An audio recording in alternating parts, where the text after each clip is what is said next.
the content creation that we've done has been probably one of the biggest things, and how that's spooled up on Facebook and got us recognized as a company with cool employees that are having a good time, that everybody's working together to bring value to all the people we're working with.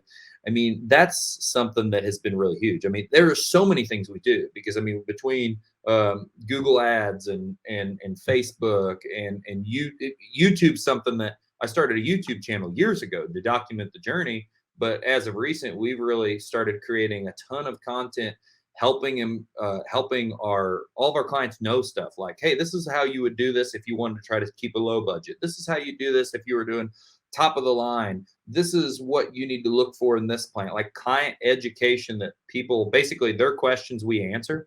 Mhm. Um, Really like a Marcus Sheridan philosophy, but that has been as of recent huge for us. So because we're walking up to clients that, and I guess current marketing, what's hot, we're walking up to clients and they're talking about these videos. Oh, I saw that video and that's why I want mulch, because I know it's going to cost way less than Brock. And so Yeah. they're actively seeing all this stuff, and because nobody makes videos, and so nothing, like everything you post ranks because your competition does nothing.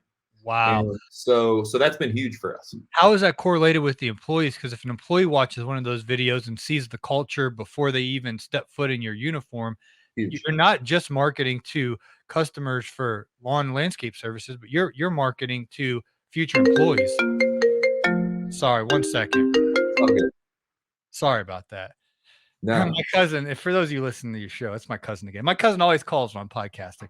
I don't understand. I have do not disturb on, but it just overrides it. I don't understand that.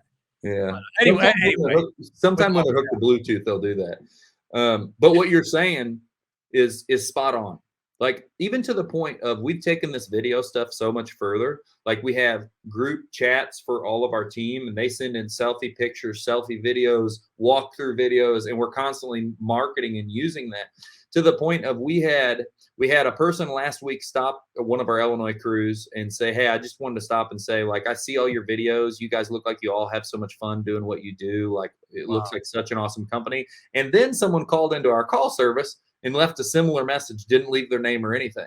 Wow. So a lot of people before they come are starting to know, yeah, a lot more about the culture. And we talk about all those things. Like I'm an open book. Like they know our numbers. They know if we're profitable. They know like what we're shooting for. They know our employees know everything. Yeah, well, that's incentive when you know the company's earning a lot, that there's room for some of that money to get into their wallet. So Yeah. I think that's a great idea. Facebook marketing. I had Cody Owen. He's a friend of the show. He's been on multiple times. He's the one who told me you got to get.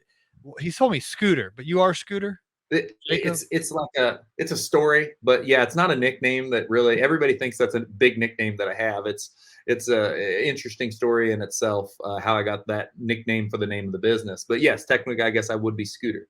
Okay, because he's like, "Gotta get Scooter on, you gotta get Scooter on, you gotta get Scooter on," and then Yeah. I get you on, and your name's Jacob. I was like, "Did I email the wrong guy? Is this gonna be a flop of a show? What's going on here?" But you are Scooter. Yep. This is right. You got me. Okay, but he said I need to interview you. But Cody was mentioning that he helped your business with Facebook targeted marketing ads to specific neighborhoods. Can you tell me a little bit more about that? Yeah, definitely. That was a big thing that we had Cody and his team do. I know they do those in house, and then they also did AdWords ads for us too, Okay. or Google ads, however you want to Yeah. say it. But yeah, his super targeted stuff for Facebook, it was really nice because we were able to niche down on those areas that we wanted to try to add more density in and market to those. And that was a big thing of we just didn't have the capacity to do all of it ourselves when we started Florida. We just had so much going on, and they played a really big role in helping us getting that up and rolling, because going from nothing to something takes a lot of noise and a lot of stuff pushing that direction. And they were definitely a big part of making that happen. So they played Facebook ads that folks in the neighborhoods there in Florida. Yep. Your company never didn't even exist the year before. They Yep. found out enough touches information to actually do a call to action, and it resulted in $130,000 in revenue within 1 year for 1 month. That's Yeah, yeah, and there's a lot to the marketing. Like of course. we throw a big canvas, but yeah, they definitely played a role for sure. What's your other canvas? Facebook ads, Google, um, I don't know exactly what you're doing on Google, but tell us the whole canvas. The whole spiel. Okay, I'll talk to you about Florida because it's going to be the same pretty much in Illinois. Um, Definitely Facebook, definitely Google. Now, like I said, the YouTube videos for our own scooters YouTube channel, that's all based on educating and help clients be more knowledgeable about how, well, for one, us being experts and helping them make the right decisions for their landscapes. How are you filming, editing, publishing? Is it a one-man show with you and your camera, or you got some money behind that? What are you doing for your operation? I'm here again. I'm blessed. I've got the most amazing wife in the world. I'm the man in the camera, right? Oh, there you go. There's the whole studio for. Well, we have our own podcast too. Okay. So, but I'm the man with the camera. She edits everything, and yeah, over time, definitely, because down the road we're going to add some other interesting businesses, and we probably will have people editing and helping that for content creation. But as of right now, it's me and my wife that make all those videos happen. That's fantastic. Sorry to cut you off though. You were sharing about YouTube, Facebook. Yeah, no. Yeah, YouTube, Facebook, door hangers are huge. So basically, my guys being out there, if they didn't have work to fill out a day, that was the deal. You're working till 4 and you're handing out door hangers. So door hangers were big. We did mailers. Unfortunately, I've just never had a ton of luck with Every Door Direct.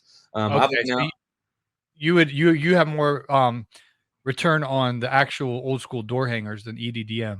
I feel like it because now, I mean, we do them around our projects. So, and we'll have a guy go and knock and say to all the people around a large project, because that's basically what my business is. We do maintenance, we do things like that, but it's design and install is the majority of what we do here in Florida. And so around a project where we might be there for a week or two, we'll knock on all the doors, hand out a card. Hey, we're here. And if there's any issues or anything, this is our information. You can call the office. Yard signs on all of those properties.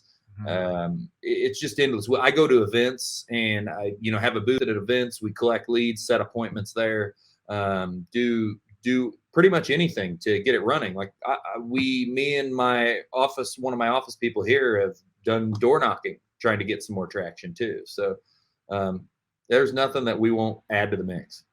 What are these neighborhoods like in Florida? I know every time I go down there, I just see big money. I guess I was driving around the nice part of Sarasota, Siesta Key. I was just randomly just driving around just to look at the landscapes of neighborhoods, and I just kept driving in nice neighborhoods. So are you like targeting big money or run of the mill homes, or what's your kind of target market down there? So Cape Coral itself is not like, it's not like necessarily a big money place, but there is money here. But it's kind of across the board. I mean, I'll say like a project for us, like a sweet spot project, is probably somewhere between 8 and 30,000 is like our average landscape rehab. And but as we grow, we're going to grow down towards Naples. You want to talk about the things like Sarasota's got a lot of money, Venice has got a lot of money. But you get into Naples, I mean, they're tearing down $5 million homes to build $10 million homes. Really? And it's a whole different world there of how much construction stuff is going on. But even here, there is money. It's not necessarily all high end, but the houses we're working on are, they're probably typically like an $800,000 or $1 million home, and they've got a budget to spend more. But the pure amount of building that's going on now, they can't build houses fast enough here. It's insane. So this area is just exploding. Yeah, I can only imagine. I live in Georgia, and everyone's moving here from California, New York, and the license plate, I feel like, where am I? You know?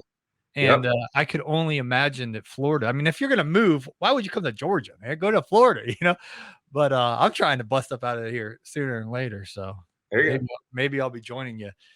Sounds good. Come on down. It's plenty of room. Yeah, but I don't know, man. Sarasota, I just got a tug towards there, but we'll see, one day at a time. This whole side's really nice, man. It's nice not being on the party side. The party side is the other side.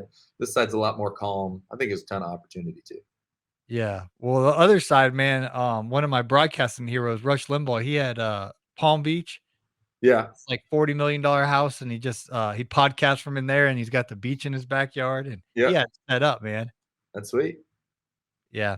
Okay, so tell us a little bit about, is that good on marketing? I know we could keep going, but yeah, I mean that's the most of it. I mean, there's like trucks, trailers, uniforms, all the trucks, the common stuff. Trucks, wrap wrap trucks, uniforms, everything Website. that's your standard stuff, your business cards, your everything.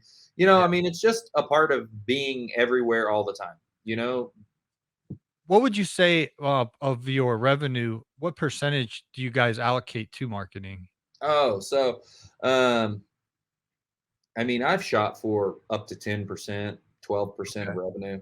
I mean, Yeah. I always knew I was going to spend a lot of money in marketing and I wanted to grow. So the more, once I really started seeing after the website, I saw what that did and saw that that investment in time was good. And then started seeing what some of these other things did. I realized it's like, if we wanted to grow, we had to spend money. We weren't going to just be able to, the pace I wanted to grow at, like it's okay getting referrals. Referrals are great because you close 60, 70% of them, but Mhm. it wasn't going to be enough to grow our company the way I wanted to grow. Now, what's your end game? Are you building this thing up to sell it to one of the big companies, or what's your reasoning for wanting to scale and grow like this? I don't know. I want a jet really bad. Besides that, things have You changed. want a jet as in you wanna buy a private plane? Yeah. Yeah. Okay, I didn't know some lingo. I live there's a people that speak Ebonic around these parts of Atlanta, so jet means you wanna leave, like, No, I want to piece up out of here, you know what I mean? So, no, no. I I want want a a jet. jet, I, means I I want gotta go, I wanna go. You to, want an airplane. no, I want an airplane. I mean, but there's a lot more than that. Like, I just always, when I was younger, I felt like I was going to do something big, and I didn't know what that was. And it's weird that like I feel like I've done something, but like it still doesn't feel like I've done anything at all to me. And so yeah, there's those big things that I want, and I've got big silly goals. So Mhm. that's a part of it. But like in the last year, probably 2 years, I'm just so excited that we're creating opportunity for employees. That's why I don't really care about like there's all this price competition talk all the time in our industry, and like we go out and we set our own prices, and our prices are high. And the reason for that is we're trying to bring value to create a real career for employees. Mhm. We're adding like health insurance and 401k with a match, and incentive programs where they can earn more money than the industry. I mean, they earn more money than the industry average in a lot of situations without that. So I don't know, I'm just really driven How to many employees do y'all have? create that. That's a good question. I got asked this yesterday, and I'm not exactly sure between the two. It's probably about 25 in Illinois, and about 8 or 9 here in Florida. Cool, so probably between 30 and 35? Yep.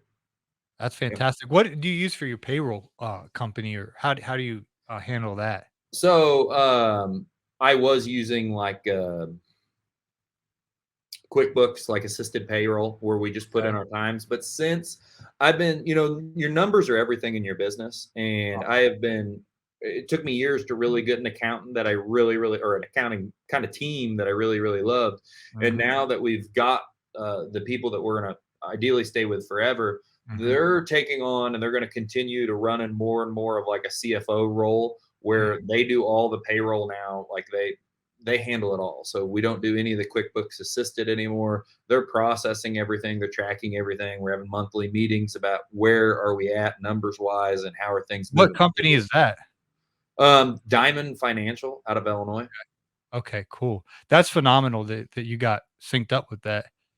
Yeah, I mean, there's a lot of things here people have big challenge on. I've beat my head against the wall about like accounting issues, just like the website issues. And I know a lot of friends have too. And getting it right is huge because knowing your numbers and having someone else holding you accountable that, is a numbers person is a big deal. Yeah, I got here in, 35 minutes, I got my monthly know your numbers meeting with my bookkeeper, Yep. and we'll go over the profit and loss statement, the balance sheet, the cash Mhm. flow statement, and they are my CFO in the sense of, not salary, but they'll say, "Paul, this is a little alarming," or this, well, what's the reason for this? And it's so helpful, to have professional set of eyes looking at the story that our numbers are telling. And that was a game changer for me. I waited way too long as well, with getting the professional help and not just DIYing it, thinking I'm saving money. Well, because I did work at an accounting firm, Jacob, for a year, so I do know enough to be dangerous, but it's so much better to have true professionals taking care of that. For sure. What you said's gold though. Like, so, I mean, you asked like about growing the business and things like that have helped me. Like, I'm obsessed with learning things to grow, right? And so I think it's a very integral piece of you starting your business that I think you need to be obsessed with things if you really want to go far. And there was a section of that where I got obsessed with accounting. Like, I learned everything about reconciling accounts. How do you make a chart of accounts? What is the way this should be done? Because you need to have some kind of sense of these things, even when you're working with someone. And it's nice to work with an accountant that, like, hey, you're not your typical business person. You know a lot of this stuff. So now I'm not as good as them. It's not my job, but at least I can be on a similar level with them and know what should be expected and kind of know what to look for. It's the same thing if you go to someone that's just not even doing it right and charging you. So That's awesome. Well, tell us a little bit about that corner over there where you got all your content and trainings and all of that. That's exciting, man. Tell us a little bit about all of that. yeah. So ever since probably 2000, almost since the beginning, I've been shooting YouTube videos with the whole focus of helping people grow their business. You know, I wanted to take the things I learned and share those with other people because they were working for us. And that's just evolved over time. So we have evolved that from that to realizing there's a lot of pieces in your life that are more important than just business. So, you know, your relationship with your health, those different things, that's kind of dumped over into our podcast, which is Grow by Design, if you'd like to check that out. But that's me and my wife talking about anything from health to the business to relationships, because all of those things are just fundamental to you being successful or moving forward. And then that's also transitioned into GrowCom, which is our coaching group. It's been a really, really fun ride. We started this last year, the beginning of last year, and it's grown. It's a private coaching group. You know, we do weekly live calls where we come on, we talk about a topic. Today's topic, funny enough that we're talking about numbers, was all about profit. All about your net profit, things that you can do, some of the incentive things we do in our company to help other people grow their company. And it's been a really, really exciting journey to start having more and more people inside and in GrowCom that are growing their companies. They're having success, and the group itself, people are helping people. People are setting goals, and they're things that they're accountable for the week to try to grow their business. People are having issues, and all of us, a lot of people feel like they're on an island. My problem's my problem. Nobody else knows how bad my problem is. And it's a bunch of people where I've always had a real disdain for the forums where you post stuff, or the Facebook groups where you post stuff and you get so much BS. I haven't been on those in years, man. Yeah, and I don't either. It's ridiculous. But so it's like a safe place where you can ask anything and realize we've all been there, or we're going through it, or we can all go through it together, kind of thing. So that's GrowCom. It's not open right now. It's open, it's typically open like 4 times a year to join. But you can check that out at jacobgodar.com. There's a tab in coaching that lets you get on the wait list and you'll be notified. But it's going to be opening up soon again as well. Okay, so that's Jacob Godar, GODAR.com, and that's called GrowCom. Yep. And then your podcast is Grow by Design. How many episodes do y'all have? I think we're into episode 21 is listed. All probably out to like 31 is already posted up. We try to stay ahead of schedule a little bit. So that's been a super fun thing. And I don't even know if I'm supposed to talk about this yet because it's not a public thing, but we're also holding a 14-person training here at our office later this year in October. If anyone's wanting more information on that, I'm sure that they can reach out to you or connect with me some way online. But that's going to be an exciting thing too. We're going to be bringing in other professionals in the industry. We're going to be talking all about marketing, all about scaling your business. It's going to be a really, really cool, close, tight group. And you're only letting 14 people. What, are they staying at your house or super small? No, it's gonna be at the office. You're gonna have to have a stay here. There's gonna be a big dinner with us too. But it's the first kind of event we're doing, and I just wanted to keep it small because that's what made sense to fit in my main office. Okay, so that's fantastic. Well, we got GrowCom at jacobgodar.com. Grow by Design podcast. Guys, go over and check that out. Is there anything else we're missing? I mean, just the YouTube channel if you want to. Okay, yeah. Shout it out, man. We've Yeah. been, dude, I was looking yesterday, Jacob. I started this show in 2018 and I just thought I didn't know what I was thinking, but I was Yeah. looking yesterday, dude. The podcast is not just in the top 1%, it's in the top 0.05%. Like it's one of the I was like, what in the world? We talk about lawn care and landscaping. How's this a global top 1% global show? So it's been incredible. So shout it out, man. We'll get people Yeah, subscribe. no. Yeah, I mean that's it, other than like there's Instagram and everything that everybody has, the stuff we're doing on Facebook. Marketing wise though, that's something that we tell everybody in the group and I know that everybody leverages that. That's another big thing in GrowCom that you get it. I just keep coming up with more ideas of Mhm. interesting stuff, but we post basically all of our email templates and all the things we use to communicate with clients because communication's like the epitome of it. I care more about that than the actual stuff that goes on out in the yard because it's communication that fixes all of those problems because you will have problems along the way. But what I was going to say about our Facebook, or you look at any of our actual business Facebooks, you'll see kind of what we do for marketing, and we are heavy on there. And it's a thing that's full of ideas for you to start making some of that content yourself and building that out and growing your business. Fantastic. Well, I really appreciate your time, Jacob, and hope you guys will go ahead and connect with Jacob and his tribe over there at jacobgodar.com. Check out the Grow by Design podcast. Your wife's the co-host. Yes. All She's right. the one that keeps me on track. I need one of those people that keep me on track because I just go off into the distance for a mile. Yeah, that's fantastic. And then your trainings grow calm. So I appreciate you taking time out of your full schedule. Have a great day, man, and hopefully we'll stay in touch. You're going to go to the Quip Expo in Kentucky this year? I haven't given it a lot of thought. It Probably used to be will called because GIE. I'd went to every single one except for when they didn't have one, and I thought about going last year. We were going to, we pulled the plug because we had so much going on. So Okay. we're Well, probably maybe I'll about get to meet you in person. I'm planning on going October, Louisville, Kentucky, the Quip Expo. oh It's yeah, gonna be fun. cool. Thanks for being on the show.